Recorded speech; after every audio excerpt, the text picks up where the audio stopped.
Palavra do Senhor no Evangelho de João, capítulo 6, nesse conhecido texto da multiplicação dos pães e dos peixes também, e podermos tirar desse texto algumas lições importantes para a nossa vida, para a nossa reflexão nesta noite, mas para aplicarmos em toda a nossa vida. Mateus capítulo 6, do versículo 1 ao versículo 15. João. Obrigado. João capítulo 6, versículos de 1 a 15. Corrigindo.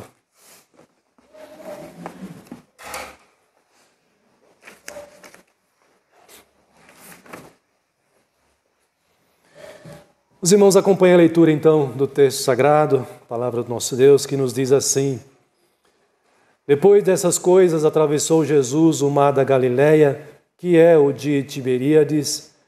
Seguia-o numerosa multidão, porque tinham visto os sinais que ele fazia na cura dos enfermos. Então subiu Jesus ao monte e assentou-se ali com os seus discípulos. Ora, a Páscoa, a festa dos judeus, estava próxima. Então Jesus, erguendo os olhos e vendo que grande multidão vinha ter com ele, disse a Filipe: Onde compraremos pães para lhes dar a comer? Mas dizia isto para o experimentar, porque ele bem sabia o que estava para fazer. Respondeu-lhe Filipe: Não lhes bastariam 200 denários de pão para receber cada um o seu pedaço. Um de seus discípulos, chamado André, irmão de Simão Pedro, informou a Jesus: Está aí um rapaz que tem 5 pães de cevada e 2 peixinhos. Mas isto que é para tanta gente? Disse Jesus: Fazei o povo assentar-se. Pois havia naquele lugar muita relva. Assentaram-se, pois, os homens em número de quase 5.000. Então tomou Jesus os pães e, tendo dado graças, distribuiu-os entre eles, e também igualmente os peixes, quanto queriam. E quando estavam fartos, disse Jesus aos seus discípulos: Recolhei os pedaços que sobraram, para que nada se perca. Assim, pois, o fizeram e encheram 12 cestos de pedaços dos 5 pães de cevada que sobraram aos que haviam comido. Vendo, pois, os homens o sinal que Jesus fizera, disseram: Este é verdadeiramente o profeta que devia vir ao mundo. Sabendo, pois, Jesus que estavam para vir com o intuito de arrebatá-lo para o proclamarem rei, retirou-se novamente sozinho para o monte. Que Deus abençoe não só a leitura da sua maravilhosa palavra, mas também a exposição, a pregação nesta hora, nesta noite, meus amados irmãos. Quero refletir com os irmãos sobre este tema de que a multiplicação dos pães e dos peixes confirmam que Jesus Cristo é o verdadeiro Salvador.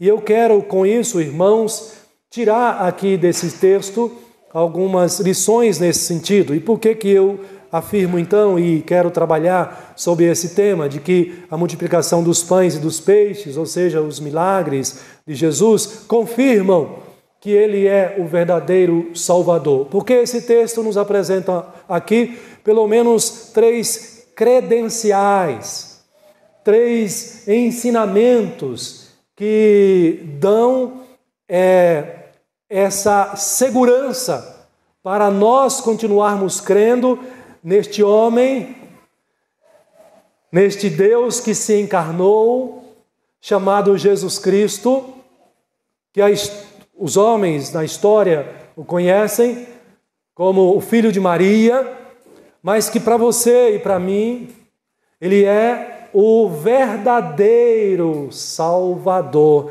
das nossas vidas. Então eu quero refletir com os irmãos sobre este tema e tirar então esses ensinamentos, alguns ensinamentos aqui para os irmãos, na medida que nós vamos caminhando aqui com o nosso texto. Então, por que, irmãos, nós afirmamos isso, que Jesus Cristo Ele é o verdadeiro Salvador, com base nos milagres que Ele realiza, a exemplo da multiplicação dos pães e dos peixes? Meus queridos irmãos, não foi o primeiro milagre que Jesus realizou. Na perspectiva de João, você sabe qual foi o primeiro milagre, transformando a água em vinho. Lembram-se? Então, esses homens, essas pessoas que estão acompanhando Jesus aqui, eles já tiveram a oportunidade de ver Jesus fazer outros milagres. Mas o texto vai nos dizer que eles acompanham Jesus. E o texto apresenta como sendo uma numerosa multidão acompanhando a Jesus ali. Será que eles tinham esse entendimento de que Jesus de fato era o verdadeiro Salvador que haveria de vir ao mundo, o enviado de Deus para salvar as nossas vidas da condenação eterna? Aliás, é importante a gente pensar sobre isso, não é? Porque a gente fala sempre salvar ou Salvador, mas precisamos nos perguntar para relembrarmos, salvar do quê? Essa pergunta é muito importante, para que nos faça refletir, ou porque ela nos faz refletir, de fato, do que Jesus veio nos salvar. Jesus veio nos salvar do sofrimento eterno. Jesus veio nos salvar da condenação eterna. Pastor, sofrimento eterno, condenação eterna, talvez na cabeça dos mais novos aqui, o que isso significa, pastor? Você já pensou viver uma vida eterna separado da bondade de Deus? Porque para todo canto que você olha na sua vida hoje, você pode encontrar a bondade de Deus manifestada. E essa bondade de Deus, ela está sobre os seus filhos e ela está sobre aqueles que o rejeitam. A graça comum do Senhor. Este mundo aqui não é o inferno. Este mundo aqui não significa a condenação do pecador. A condenação do pecador no dia do juízo é muito, muito mais difícil. Se você acha que essa vida aqui já é difícil e gera muito sofrimento, o inferno é muito, muito mais sofrimento do que esta vida aqui. Porque, irmãos, o sofrimento eterno, o inferno, a condenação eterna, nos conduzirá as pessoas, aqueles que rejeitam a Cristo, a essa realidade de uma realidade, uma vida eterna, separado da bondade de Deus, separado do amor de Deus, separado da proteção de Deus, separado da providência de Deus, separado de tudo que você pode imaginar que há de bom, que você conhece de bom ou de bondade da parte de Deus, que você experimenta nesta vida aqui, neste mundo aqui. A condenação implica esta realidade de separação. O que terão os condenados pela justiça de Deus no último dia, ou no inferno, será o juízo de Deus pesando sobre eles para sempre.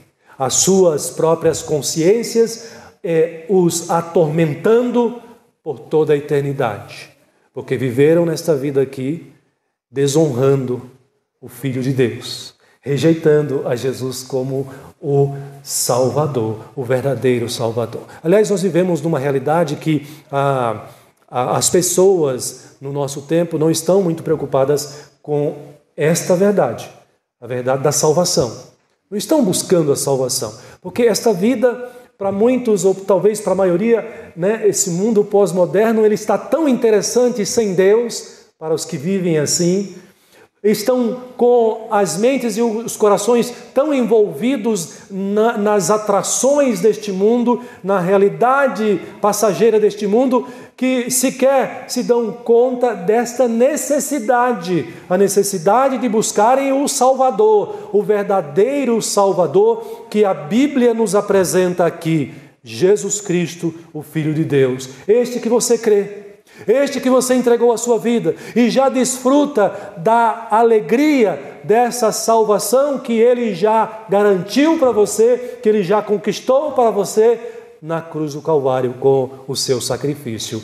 A sua morte de cruz já nos trouxe a garantia, a vitória da nossa salvação em Cristo Jesus, nosso Senhor e Salvador. Mas, pastor, por que você então está dizendo que Jesus Cristo é o verdadeiro Salvador com base nesse texto? Irmãos, em primeiro lugar, nós podemos afirmar que esse Jesus que é apresentado na Bíblia é o verdadeiro Salvador por causa dos sinais que Ele realiza.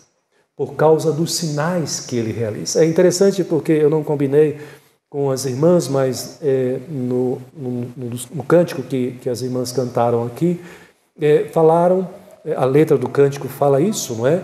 Que, me parece que falando das Escrituras, dão sinais do seu poder, sinais do seu poder. Aqui eu estou dizendo para os irmãos que Jesus é o verdadeiro Salvador por causa dos sinais que Ele realiza. Observe o versículo 1 e o versículo 2 do nosso texto agora mais atentamente, porque nós já lemos. O versículo 1 e o versículo 2 nos diz que depois dessas coisas, portanto, essas coisas foi o que João registrou no capítulo anterior, você pode recordar, não é, do que está registrado no capítulo anterior, que nós pregamos aqui também, Jesus ali explicando a sua missão. Depois dessas coisas, ele diz que Jesus então, ele entrou no barquinho e ele atravessou o mar da Galileia, que é chamado também de Tiberíades. Ele foi para uma outra extremidade, um lugar mais deserto para descansar.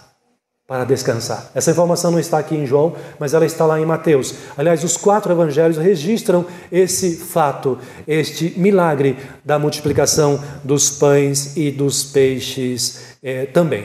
Então Jesus sai daquele momento ali, daquele ambiente onde ele está, porque ele quer descansar com seus discípulos também estão muito cansados, e ele toma um barco, atravessa o mar da Galileia e vai para um lugar deserto. Ele quer se afastar um pouco da multidão, das pessoas que estão ali e vieram em busca do seu socorro, da sua cura, dos seus milagres que ele mesmo estava realizando ali. Mas o que disse o versículo 2? Observe aí que não resolveu muito a estratégia de Jesus, né? O versículo 2 vai dizer que seguia-o numerosa multidão, porque tinham visto os sinais que ele fazia na cura dos enfermos. Não adiantou a estratégia de Jesus. Ele se retira para descansar com seus discípulos, mas ele se dá conta de que as pessoas, ainda que por terra, ou talvez alguns também por barco,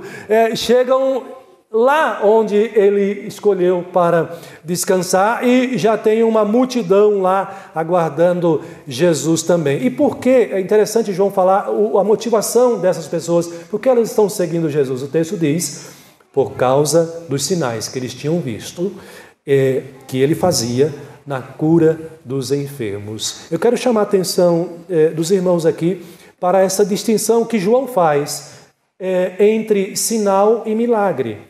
Ele está dizendo para nós que sinal é uma coisa, os sinais que Jesus fazia eram uma coisa, e os milagres eram outra realidade, outra coisa. Ele distingue isso, e é interessante a gente pensar um pouquinho sobre isso, entender essa distinção que João faz entre sinais e milagres, porque ele diz aí no texto que a multidão tinham visto, né, essas pessoas tinham visto os sinais que ele fazia na cura dos enfermos. O que chamava a atenção então não era o milagre em si, mas eram os sinais pelos quais Jesus manifestava ou fazia esses milagres aqui. E é interessante que no versículo 14, observe aí do texto lido, ele vai falar sobre esse sinal também.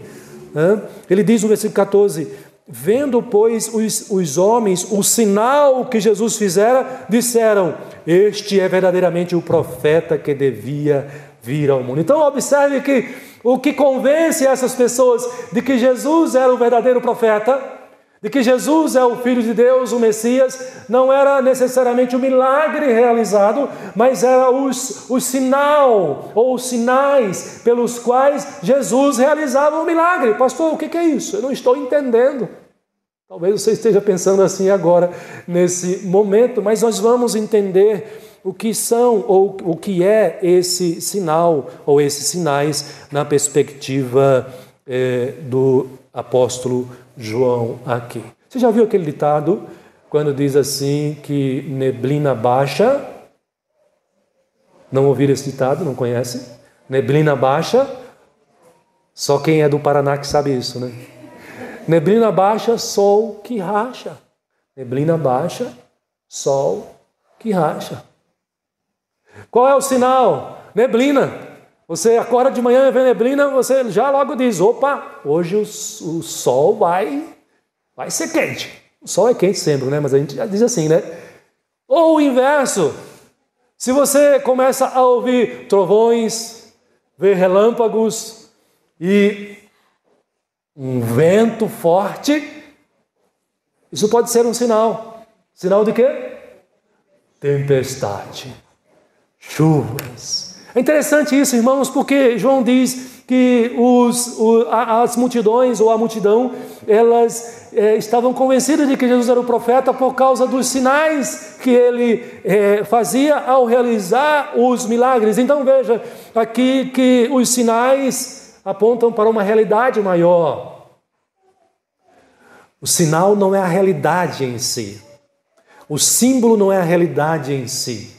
O símbolo ou sinal é a sombra de uma realidade, podemos dizer assim.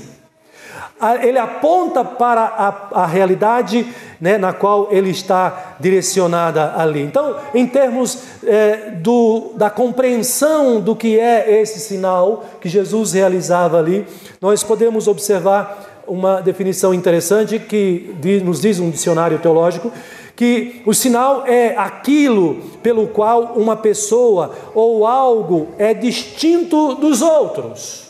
Então veja, o sinal na realização dos milagres significa que era a maneira como Jesus realizava os milagres, testificava que ele era diferente dos demais, percebe?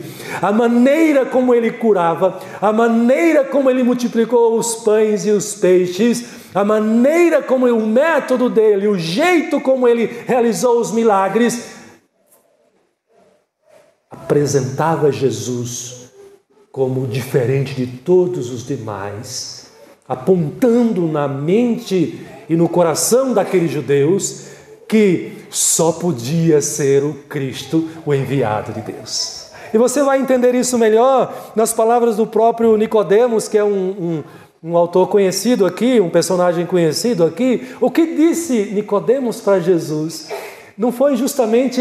Ele não foi justamente atraído para Jesus por conta dos sinais que Jesus realizava ao fazer os milagres. Nicodemos disse para Jesus assim, ele foi até Jesus, você conhece a história, de noite, ele diz assim: Rabi, ou seja, mestre, sabemos que és mestre. Olha só, preste atenção, o que diz esse homem, que não era discípulo de Jesus, mas ele reconhece Jesus como um mestre enviado da parte de Deus por causa dos sinais que ele realizava. Ele diz isso: Rabi, sabemos que és mestre vindo da parte de Deus, porque ninguém pode fazer estes sinais que tu fazes se Deus não estiver com eles. Então observe, outros já tinham vindo antes de Jesus como o Messias, se apresentando como Messias, como um filho de Deus, como enviado de Deus.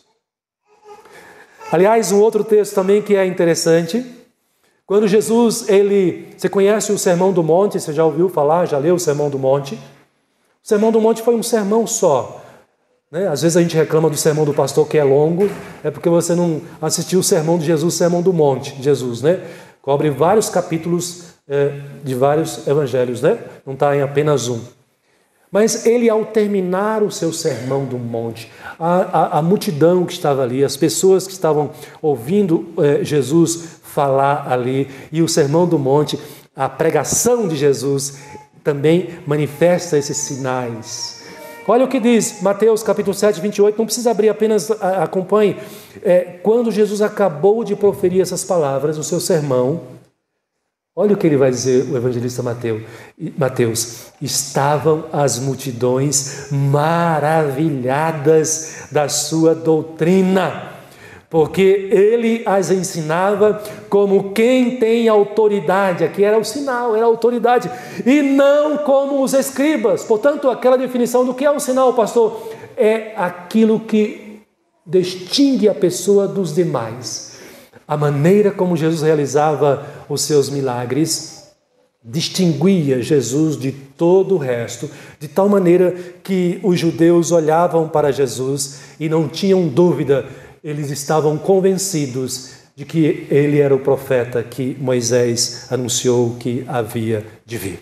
Que ele era o Messias que havia de vir, por causa dos sinais. Meus irmãos, isso é muito interessante, porque Jesus ainda continua confirmando o seu senhorio, continua confirmando a sua vinda, a sua presença entre nós como Salvador nos nossos dias hoje por meio dos sinais. E sinais que vocês observam hoje também. Jesus manifesta e continua a manifestar os sinais que nos convence, e por isso você está aqui, de que Ele é o Salvador, e por isso você entregou a sua vida para Ele, e você o segue com segurança, com convicção de que não há nenhum outro Salvador além de Jesus Cristo. Os sinais continuam hoje. Por exemplo, quando você ouve uma pregação, já ouviu uma pregação assim? E ao receber essa pregação da palavra do Senhor, você fica convencido de que Deus falou ao teu coração. Deus usou o seu servo, o pastor, o ministro, para falar ao teu coração. Você não já teve essa experiência? Imagino que sim, várias vezes. Esse é um sinal de que Jesus continua confirmando para você que Ele é o teu Salvador, o verdadeiro Salvador, que Ele veio ao mundo, enviado por Deus para nos salvar. Esse é um sinal importante. Quando o crente senta no banco da igreja, vem para adorar e cultuar, e no momento da pregação, ele recebe a pregação e ele está plenamente convencido, e ninguém o convence do contrário, de que nesta noite, naquela noite, através da pregação, Deus falou ao teu coração. Você não tem dúvida disso. E isso confirma para você que Jesus é o teu Salvador, Jesus é o teu Senhor, e que Ele usou o seu servo para falar ao teu coração. Esse é um exemplo. Esse é um sinal de que confirma para você que Jesus é o teu Salvador. Mas não só isso. Quer ver um outro exemplo? De um outro sinal que você pode se utilizar e se apegar a isso para fortalecer a sua fé em Jesus como teu Salvador? Todos nós oramos aqui, não oramos? Mas quando você ora, e ora com fé,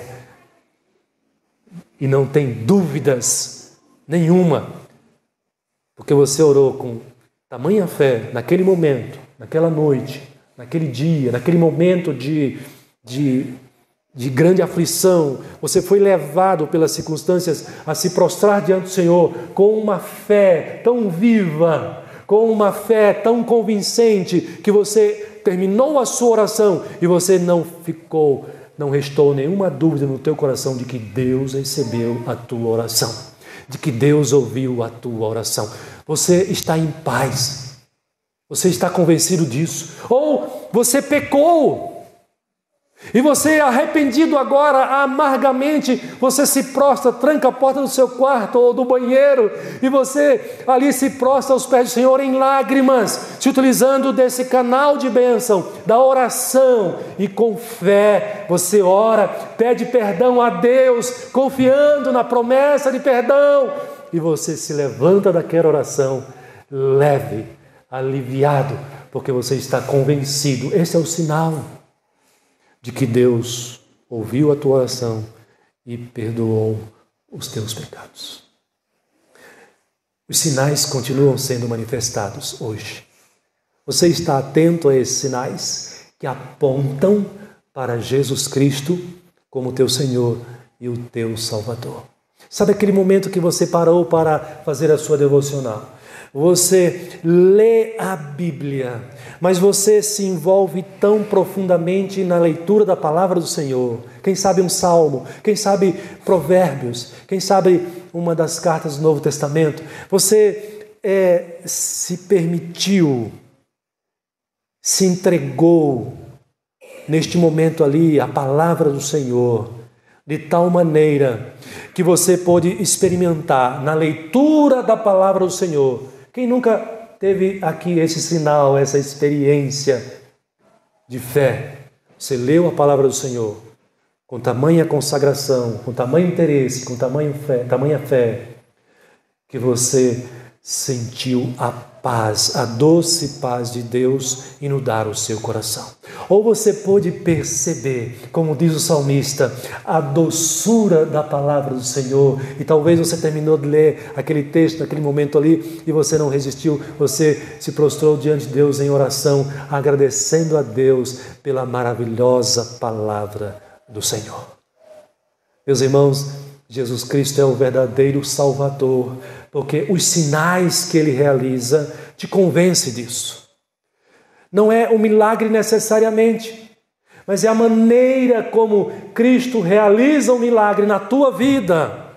E não apenas da salvação, mas o milagre da iluminação quando você lê a palavra de Deus, o milagre da capacidade de você crer em Deus quando você ora e entrega o seu problema e entrega o seu pecado para o Senhor, porque você não tem dúvida nenhuma de que Ele é Jesus Cristo, aquele que veio para te amar e para te salvar, o Filho de Deus, o verdadeiro Salvador.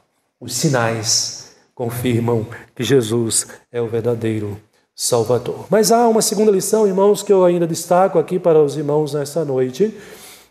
Por que Jesus Cristo é o verdadeiro Salvador? Porque que esse texto aqui da multiplicação dos pães e peixes apontam, confirmam que Jesus Cristo é o verdadeiro Salvador, porque esse texto nos mostra que, como Salvador, Ele é aquele que nos acolhe e nos alimenta. Aquele que vem para salvar, Ele vem porque ama. Aquele que cuida, aquele que salva, aquele que protege, né? O pai e a mãe, quem não tem essa atitude? Como pai que ama o seu filho, como mãe que ama o seu filho, é aquele que acolhe, é aquele que alimenta, é aquele que tem paciência mais do que os outros com o filho, porque é pai, porque é mãe. Jesus Cristo é o nosso Salvador. E qual é a segunda lição aqui? Por que nós podemos afirmar que Ele é o Salvador? Porque ninguém acolhe e alimenta os seus filhos como Jesus o faz desta maneira. Volte os seus olhos para o versículo 3. Meus irmãos, apesar da nossa incredulidade, Ele faz isso conosco. Apesar da nossa incredulidade, Ele nos acolhe e nos dá o alimento.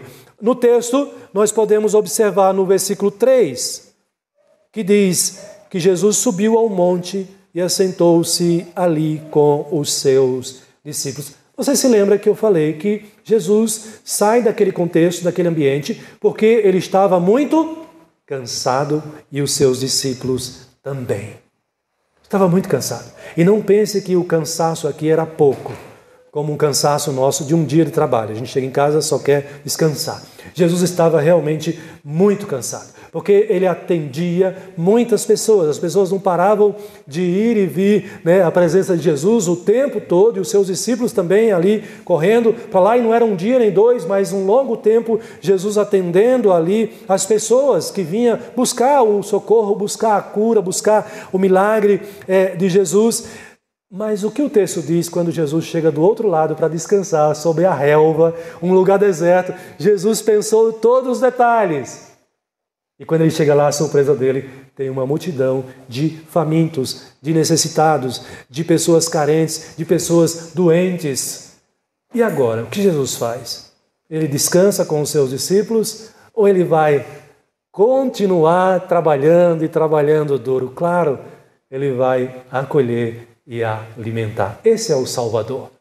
O Salvador não está preocupado com o seu benefício, com o seu bem-estar. Aliás, irmãos, isso é uma característica interessante no ministério de Jesus. Quando você estuda o ministério de Jesus com esse olhar, você não vai encontrar momentos, ou você não vai encontrar momento nenhum no ministério de Jesus em que ele esteja lutando, brigando por algum interesse pessoal dele. Você vai encontrar Jesus bravo, Jesus armado, com um chicote, né? A sua metralhadora, na época ali, mas atendendo o interesse do Pai. Não faça da casa de meu Pai, né? Casa de oração, que é a casa do meu Pai, é casa de negócio. E ele expulsa todos do templo ali. O verdadeiro Salvador que veio a este mundo, ele veio, apesar de cansado, apesar do esgotamento físico, mas ele não desampara. E o detalhe aqui, apesar da nossa incredulidade, ele nos acolhe e nos alimenta. Então, Jesus ele se assenta com os seus discípulos. Veja que a ideia aqui, irmão, de assentar é a ideia de alguém que quer receber, que quer ouvir. Jesus não sai correndo. Essa multidão está me perseguindo aqui novamente, me dá um descanso, gente. Não. Jesus se assenta, se acomoda na posição de que vai atender, de que vai receber as pessoas. E o versículo 4 diz que mostra ainda mais, para destacar ainda mais aqui o contexto. Naqueles dias estava ocorrendo a Páscoa, a festa dos judeus. E quando isto acontecia, muita gente vinha para a cidade. A região ali tinha muitos visitantes, muitas pessoas que não moravam ali, ou seja, tinha uma quantidade de pessoas muito além do que os que já habitavam ali. Jesus então olha, o versículo 5 diz que ele ergue os olhos e ele vê que grande multidão vinha ter com ele. E ele diz para Filipe, um dos seus discípulos: onde compraremos pães para lhes dar a comer? Por que Jesus faz essa pergunta? Ele não sabe todas as coisas? Não é isso mesmo? Jesus não sabe de tudo?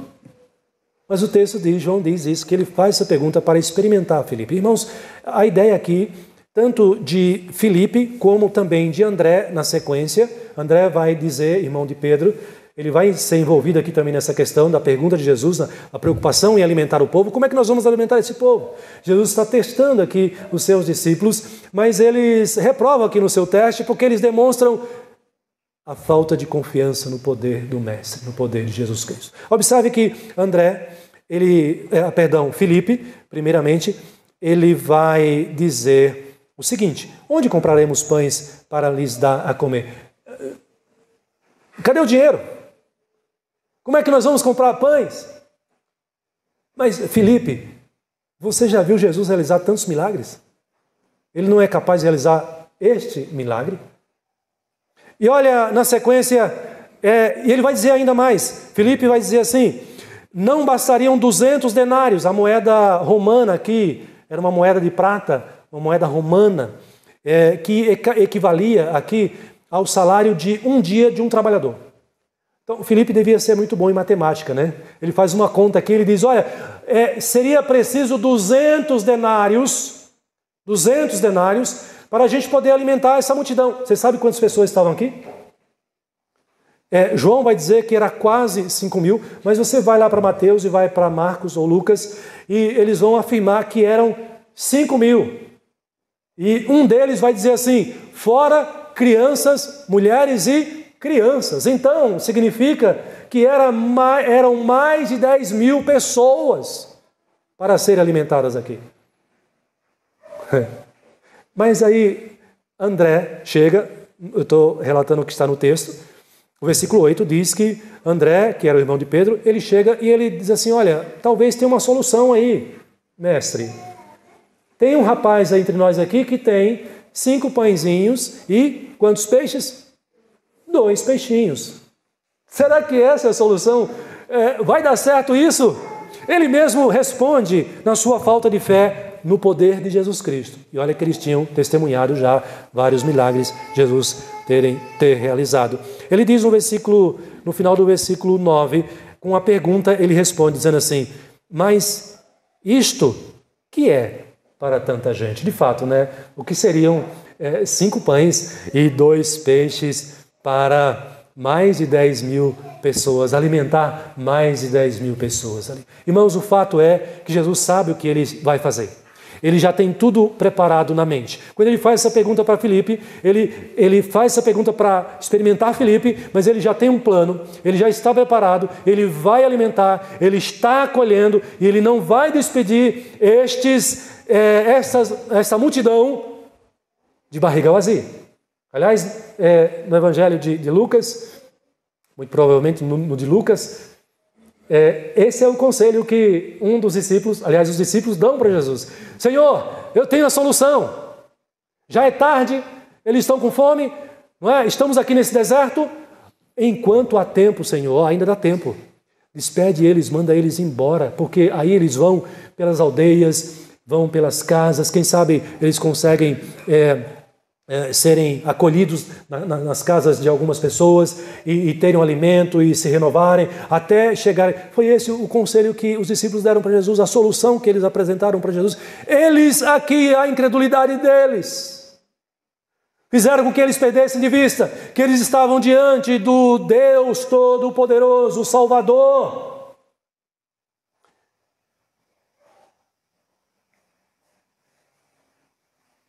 Mas, irmãos, na verdade, nós sabemos que Jesus não veio a este mundo preocupado em resolver a fome do mundo.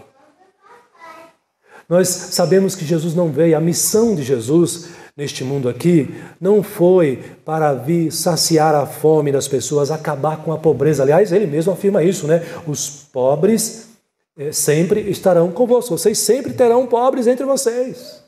Ou seja, até Jesus voltar, o problema aí dos ricos e pobres não vai ser resolvido, porque Jesus já definiu isso. A missão de Jesus não foi para trazer para nós o pão material. Aliás, alguns que aqui estavam, vai ter uma segunda multiplicação de pães e Jesus vai repreender a multidão que vai continuar perseguindo aqui Jesus, seguindo Jesus. E Jesus vai dizer: olha, vocês estão me seguindo, não é por outro interesse, mas é por causa da comida. Vão trabalhar. Não fique esperando milagrosamente o pão. Eles não entenderam que Jesus, como verdadeiro Salvador, ele veio trazer a este mundo não o pão material, mas o pão eterno. Ele veio trazer para nós o pão do céu. Ele é o pão do céu. Ele é o verdadeiro pão do céu. Ele diz isso e alguns ficaram escandalizados: quem não comer da minha carne, não beber do meu sangue, não é meu discípulo. Ele é o verdadeiro maná que desce do céu. Ele é o verdadeiro Salvador. E ele veio para isso. Escute aqui, esse é o segundo ponto aqui. Jesus é o verdadeiro Salvador por quê? Porque ele veio para nos salvar, apesar da nossa incredulidade. Eu pergunto para você, quando você foi salvo? Você se lembra o dia que você foi salvo? Que você foi evangelizado e aceitou a Jesus Cristo, aceitou o Evangelho? Eu pergunto para você, antes do Evangelho chegar para você, você cria no poder de Deus? Você cria em Jesus Cristo? Você cria na sua palavra? Não! E por que nós podemos afirmar isso? Porque antes de Jesus nos dar o pão do céu, nos dar a vida eterna, nós estávamos mortos em nossos delitos e pecados. Paulo diz isso em Efésios 2. Ele vos deu vida estando vós mortos em quê? Nos vossos delitos e pecados. Estávamos mortos. Como mortos nós não podemos querer Deus, nós não podemos querer Cristo, nós não temos nenhuma inclinação para fazer a vontade do Senhor. Mas apesar de nós, outro texto ele vai dizer que nós éramos inimigos de Deus, e não é isso que o incrédulo é. Não é assim que a Bíblia define o mundo incrédulo, o mundo pecaminoso, como inimigo da igreja de Deus e do povo de Deus. Lembra do texto de Apocalipse que fala de Gog e Magog? É a ideia de que o mundo vai se levantar antes da volta de Cristo e perseguir a igreja, perseguir o povo de Deus. E não é a igreja presbiteriana do Brasil apenas.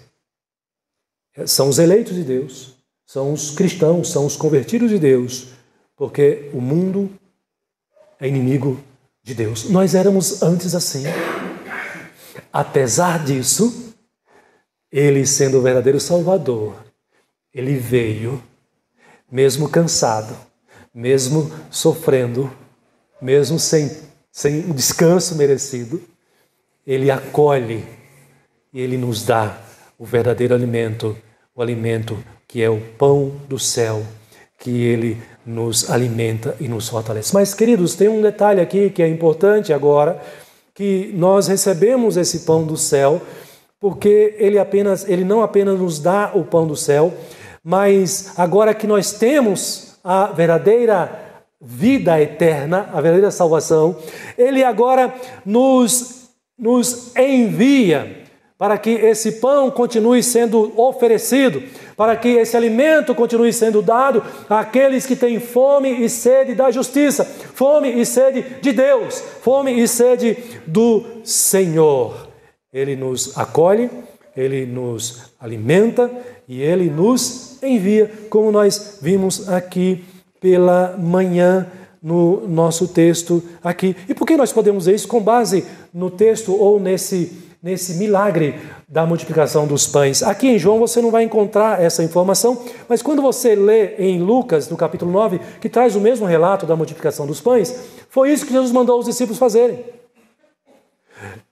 As pessoas chegam, está tarde, Jesus já tinha feito várias curas, já tinha ensinado ao longo do período do dia ali, final da tarde, eles estão cansados também, a multidão, e com fome também.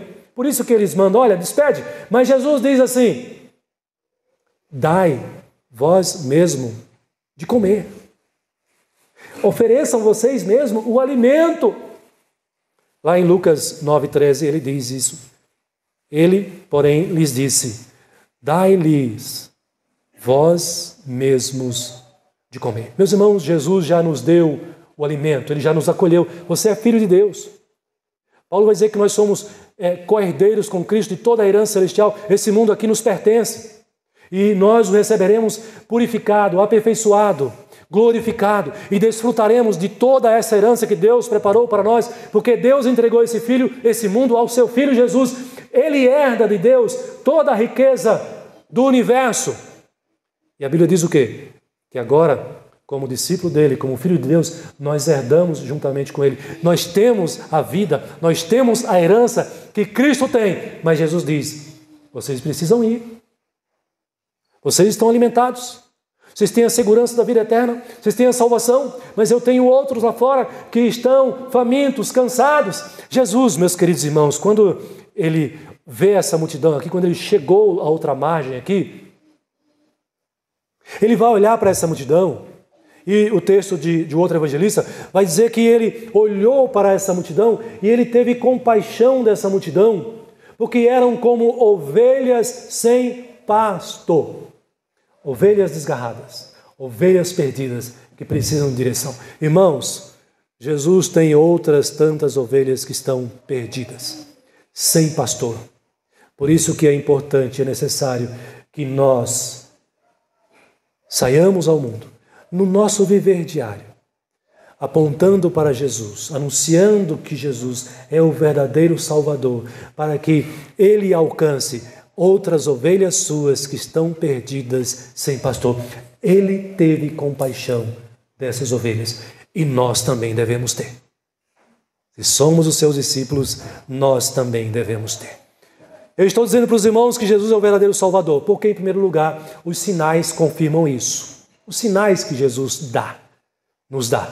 Em segundo lugar, estou dizendo que Jesus é o verdadeiro Salvador por causa da sua atitude para conosco. Como Salvador, Ele acolhe e Ele alimenta, não com o pão do trigo. Eu não poderia comer, por exemplo. Eu iria ficar de fora. Ainda bem que o pão que Ele oferece, que Ele nos dá, é o pão do céu. é a vida eterna. Mas em terceiro lugar, meus irmãos, por que Jesus é o verdadeiro Salvador com base nesse texto aqui? E eu acho que você vai concordar comigo. Sabe por quê? Jesus é o verdadeiro Salvador, porque só Ele, só Jesus pode satisfazer o nosso coração, a nossa vida. Só Jesus traz satisfação plena ao ser humano. Observe, irmãos, à luz do texto aqui, no versículo 10, nos diz que Jesus então manda toda a multidão sentar, através dos discípulos, né?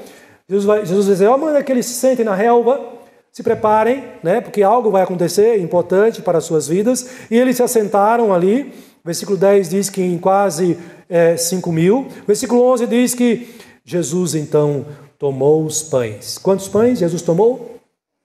5 pães.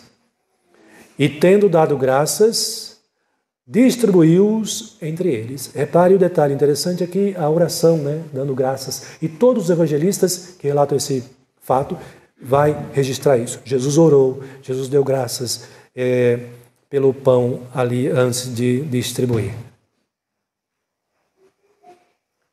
Versículo 11 ainda diz, e também igualmente os peixes, quanto queriam. Qual foi o resultado, irmãos? Assentem-se. Vocês estão com fome, não vou despedir vocês assim. Assentem-se. Mas nós só temos 5 pães, 2 peixes. Jesus toma 5 pães, toma os 2 peixes. Ele agradece ao Pai, ora, abençoa. E o versículo 12 nos traz o resultado. E quando já estavam o quê? Fartos. A ideia de fartura é muito interessante, principalmente quando se vive na escassez. Não é? Em São Paulo nós temos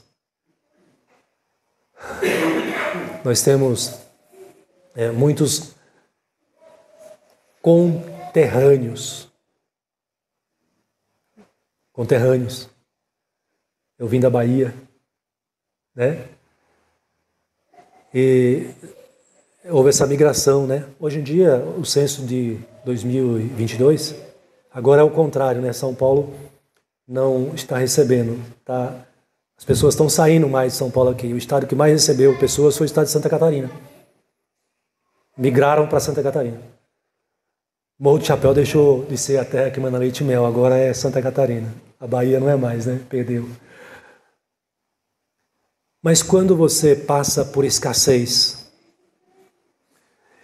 e quando você tem a fartura, você sabe valorizar muito bem esse momento de fartura. Aquelas pessoas estavam famintas ali. Mas depois que Jesus ora e o milagre ele realiza, o resultado é fartura. Fartura. Aquelas pessoas, irmãos, que ali estavam com essa necessidade, e a fome é uma coisa terrível, né? A pessoa que passa por uma fome severa, ela é capaz de fazer coisas terríveis. Terríveis mesmo. E a gente tem relatos bíblicos que mostram esses horrores. Quando Jerusalém foi sitiada, por exemplo, né? O Reino do Norte. Mas agora eles estão fartos. E olha que incrível. Sobraram pedaços de pães ali. O texto não vai dizer que dos que sobraram, e é interessante isso aqui, irmãos, me chama muita atenção, eu gosto dessa particularidade do texto, que Jesus ordena que os discípulos recolham. Nada pode ser perdido. Por que será? Porque foi fruto de um milagre? Aqui tem uma lição à parte aqui, interessante, né? Como cristãos, nós não podemos ser a favor do desperdício. Devemos ser bom mordomo de Cristo. E aqui Jesus está dizendo, recolham tudo. E eles fazem isso. Quantos cestos eles encheram? A palma da mão. E mais 2, não é isso?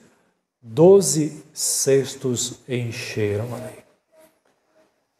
Irmãos, aqui houve fartura quando havia escassez, quando não havia solução prevista humana, como nós vamos encontrar alimento para tanta gente, mas Jesus, ele é o Salvador, porque só ele pode satisfazer. E de novo, né, irmãos, Jesus não veio para satisfazer o nosso estômago. Jesus veio para satisfazer a nossa alma. Também o nosso corpo, porque com Cristo nós somos satisfeitos plenamente. Então, ou seja, a satisfação é plena que Ele traz para todos nós aqui.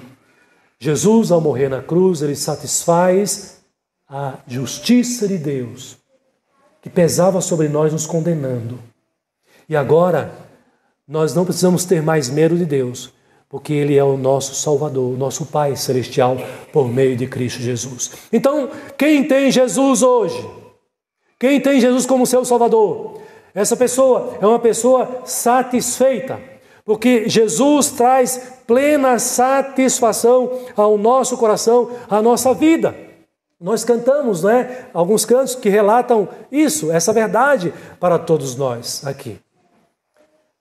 Quem não tem Jesus tem um vazio no coração. Nós relatamos assim, Mas quem crê em Jesus, entrega a sua vida para Ele e o tem como seu Senhor e o seu Salvador, essa pessoa, ela é satisfeita em Cristo. Por quê? Porque nenhum outro ser nesta vida, neste mundo, pode satisfazer o anseio da alma de uma pessoa, de um pecador.